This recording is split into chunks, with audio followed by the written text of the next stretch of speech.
not like Celtics fans across the land were necessarily worried about Derrick White and his future in Boston, but we did get some great news over the weekend, and Celtics fans should feel really good about Derrick White wanting to be a Celtic and viewing himself as a Celtic for life. Got some great news, not only because Derrick White's contract looks so damn pretty, but also because he's so happy that he did sign this contract extension. After the Celtics raised the banner in 2024, Derrick White signed a 4-year deal worth like around $130 million, which, by the way, is one of the best values in the entire league. And I don't have to tell you guys that. You see the numbers. $28 million this upcoming year. That's insanity. Ranks him like the 40th ranked player in the NBA in terms of contract. That's unreal. And then the following season, $30 million. Then we got $32 million in 27-28. And then in 28-29, we have a $35 million player option here. Look, Derrick White is going to be 34 at that point in time, but with the best basketball of his career has been past the age of 30. And we heard via the White Noise podcast over the weekend how happy he is to be playing out this contract wearing Celtic green. Here's what he had to say. Signing that extension, I was super excited just to stay in Boston, to continue to be a Celtic, hopefully do great things in Boston. More years in Boston. Like, this is what I want. And so this is what my family wants. Boston has been good. My kids were born in Boston. I kind of developed as a player in Boston. And that's really what it was about. It's like, what's going to make me happy? And I knew that was going to be in Boston. I love it in Boston. I mean, say more, Derrick White. Say more. That was one of the best quotes I've ever heard in my life. I had to throw up this meme right here. Like, thank you for changing my life. Ever since he was traded for a bag of chips, sorry, Romeo Langford, but it was a bag of chips. Like, the Celtics' identity has been transformed. He helped them get all the way to that 2022 NBA Finals. I mean, is anybody ever going to forget the shot that he hit in Game 6 of the 2023 Eastern Conference Finals when he kept the Celtics season alive? They went down 3-0. Like, there are things that Derrick White diving on the floor, losing the tooth in the finals in 2024. Come on, man. There are some memorable moments with Derrick White. I cannot wait to see him play even more years of basketball in Boston. I'm just so glad that he's a member of the Celtics just for so many different reasons. We're going to talk about those reasons in just a moment, but shout out D. White down below. If hearing that Derrick White comment fires you up, go down below and hit that thumbs up icon. Like today's video, smash. Let's get 1 million likes on this show so Derrick White can see it and he knows that the Celtics fans are behind him. Because if you guys remember, there were at least some levels of trade rumors circling around Derrick White at the beginning of this offseason. We remember the Raptors had a reported trade offer out for D. White back in June before the draft. The Raptors held the 9th overall pick, and they dangled it for Derrick White, but we also know that the Celtics were not taking anything less than like multiple unprotected first-round picks and a pretty big young talent back in any sort of Derrick White trade. Remember what Jake Fisher reported way back when? He said Boston told at least one rival team that it would have insisted on a Mikal Bridges type package to part with Derrick White. And if you don't know what Mikal Bridges went for, he went for, I think it was at least 4 unprotected first-round picks from the New York Knicks, and also a swap and then a protected first-round pick. The control of 6 first-round picks was sent away in exchange for Mikal Bridges. Now, the Knicks would probably be pretty happy with that. They made an Eastern Conference Finals. They look like one of the best teams in the Eastern Conference next season, so it was worth it to make that deal for them. But for Boston's case, I don't think it makes sense at all, considering where they are right now and just considering the value that's on Derrick White's contract and considering that he wants to be a Celtic for the rest of his career. And we've also heard, per all the reports following that this summer, that Celtics aren't trading Derrick White.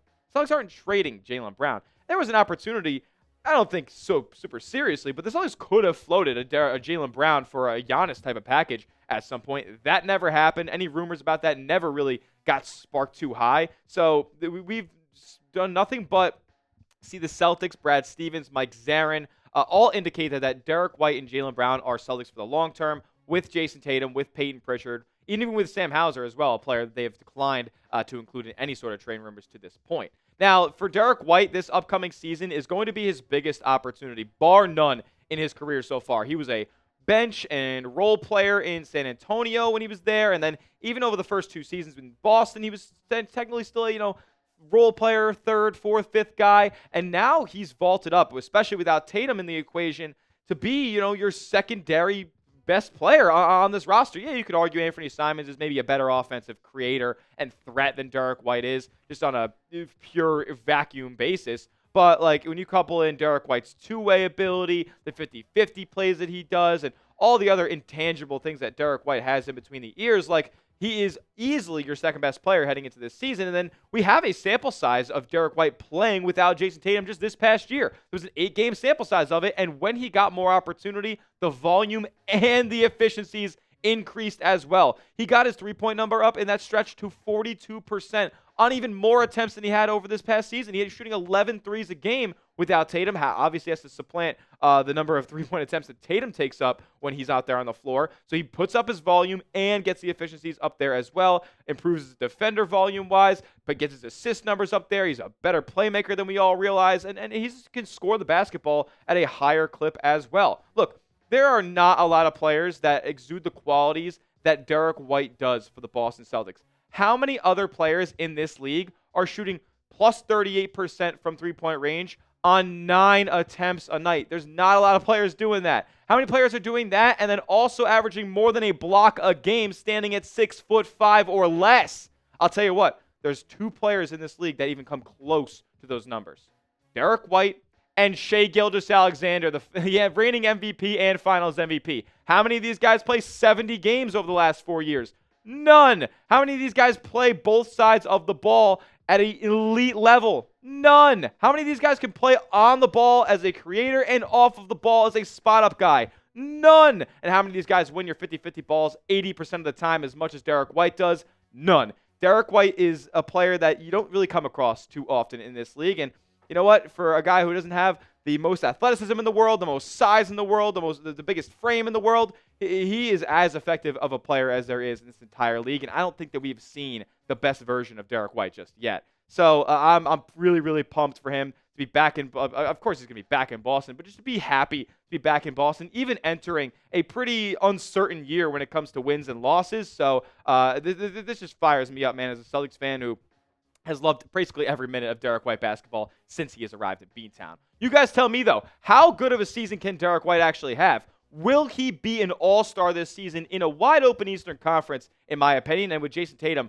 on the sideline? Will the C's have 2 all-stars plus this upcoming year? Is Derrick White one of them? Let me know down in the comment section what you guys think.